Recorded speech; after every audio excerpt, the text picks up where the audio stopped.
महाराज जी, मैं बहुत निराश और हताश और हार कर आपकी शरण में आया हूँ। मेरी इतनी बुरी दशा है कि मैं इसका वर्णन नहीं कर सकता।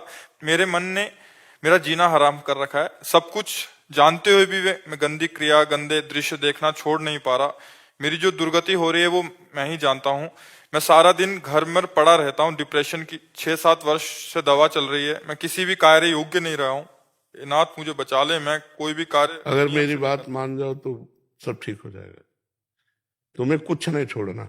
हमारी बात पकड़ो पहले, बहुत आराम से सुनो। देखो, आप आज आज से निश्चिंत हो जाओ। हम जैसा कह रहे हैं, हम बहुत सोच के कह रहे हैं। तुम पहले अपने दिमाग से हटा दो कि मुझे कुछ छोड़ना है, ठीक है? अब आपको पकड़ना है। बस आप नाम पकड़ लीजिए। जो हो रहा तुम उसकी चिंता मत कीजिए। और प्रसन्न मुद्रा में रहिए, प्रसन्न रहिए और थोड़ा कुछ काम कीजिए। क्या काम करोगे? घर के काम है कुछ? थोड़े बहुत नहीं, घर में कृषक किसानी होती है? नहीं नहीं, नहीं होती। क्या होता है घर में? कैसे चलता है? वैसे सब नौकरी करते हैं तो मैं पढ़ाई कर लेता हूँ सब। बस नहीं, कुछ काम करो। वो मतलब कार्यरत रहो। गाय भैंस कुछ है? कुछ काम करो। बस मैं आपका दोस्त बनना चाहता हूँ गुरुदेव। है?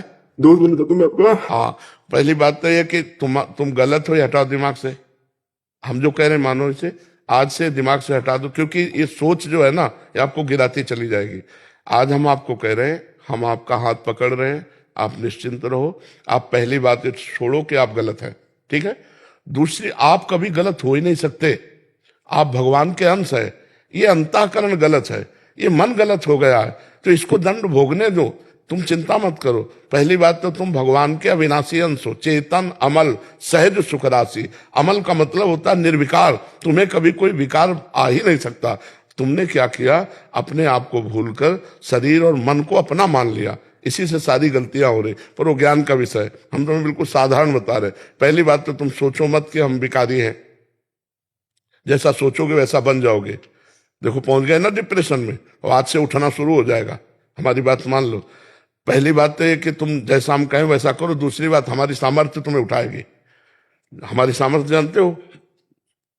हाँ, आज से तुम देखना तुम्हारे हृदय में प्रसन्नता का एक रेखा खींचेगी और बढ़ती जाएगी, क्योंकि श्री जी ने भेजा है तुम्हें। अब तुम अपने जीवन को नष्ट करने की ये जो धारा है, इससे आप उबर जाओगे। राधा नाम जप करो, निरंतरता। जहां पड़े हो और मन तुम्हारा सोच कर रहा है, उसको सोचने दो।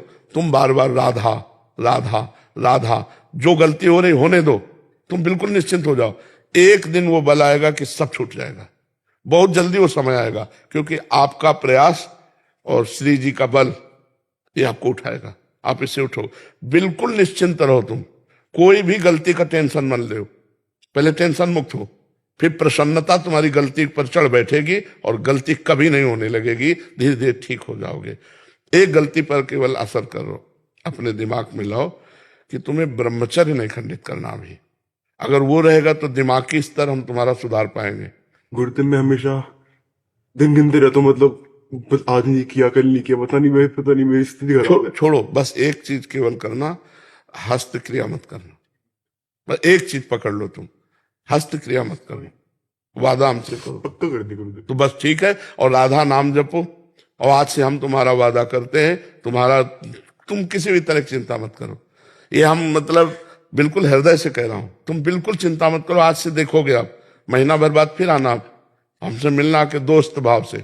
हम कोई बल ऐसे, बिल्कुल ऐसे समझो जैसे तुम तैसे हम, जैसे हम वैसे तुम, बिल्कुल अंतर नहीं। बस निश्चिंत हो जा। निश्चिंत हो जा। मुझे पापी को गुरुदेव बहुत दिक्कत, मैं आपके सामने हूँ। नहीं नहीं नहीं, ऐसा नहीं नहीं नहीं, बिल्कुल हम तुम दोस्त हैं, कोई पापी नहीं। देखो, गंगा जी के पास जब जाया जाता है और गंगा स्नान किया जाता है, तो अपने को लगता है ना कि मैं पाप रहित हो रहा हूं, क्योंकि गंगा स्नान कर रहा हूं।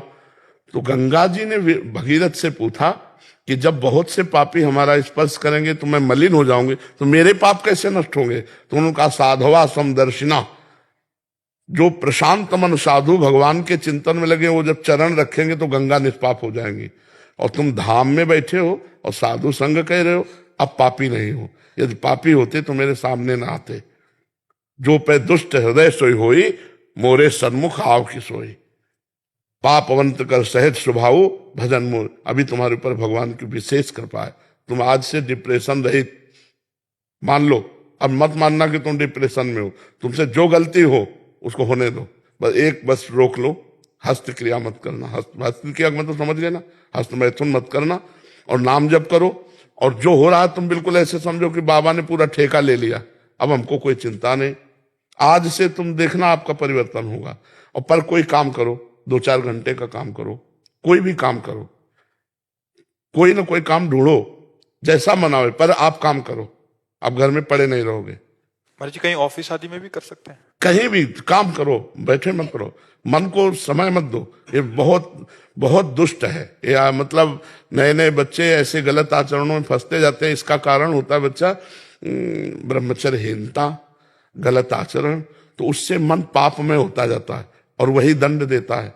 और अगर हम देखो भजन करें, भगवान के कहे के अनुसार चले, तो यही मन प्रसन्न हो जाता है, यही मन आनंद देता है। ये इतना बच्चा गलत है मन कि अगर ज्यादा गलती में आ जाए तो तुमको सिखाने लगेगा कि ये सिखाने लगे कि कब तक झेलोगे। यही मन सिखाता है। इसी दुष्ट मन को ठीक करने के लिए अध्यात्म है। और जब ये ठीक हो जाता है तो बच्चा चाहे जितना कष्ट हो आनंद बना रहता है, एकदम आनंद। हमारी तुम्हारी दोस्ती पक्की, और आज से तुम बिल्कुल आनंदित रहो, ठीक है। अब अगली बार जब आना ना, तो आप बताना कि आपका मन कैसा है, ठीक है। हमारे पास इंजेक्शन है, तुम जाओ, ये ठीक हो जाएगा। हाँ, समस्त सृष्टि का मन श्री कृष्ण है, और श्री कृष्ण का मन किशोरी जी है, और किशोरी जी की शरण में हम है। चिंता मत कर। राधा राधा रटते रहना, ठीक है। आप प्रश्न इसको एक श्री जी का प्रसादी चुनरी लाओ, इसको दे प्रसादी बरसाने की श्री जी की चुनरी का प्रसादी। मस्त रहे यार, हमारी जिंदगी ही जगत के लिए है, मस्त रहे। I love you Gurudev, I love you. अब ये तो हम नहीं बोल सकते। इसको अपने सिराने रख लेना बच्चा ना। सिराने का मतलब समझते हो? सिराने का मतलब होता है जैसे तकिया रखी होती है, ऐसे रखना। ये सिर है ना, तो सिराने ऐसे रख लेना, ठीक है। और हर समय इसको देखना मानो हम ही हैं तुम्हारे पास, आनंदित।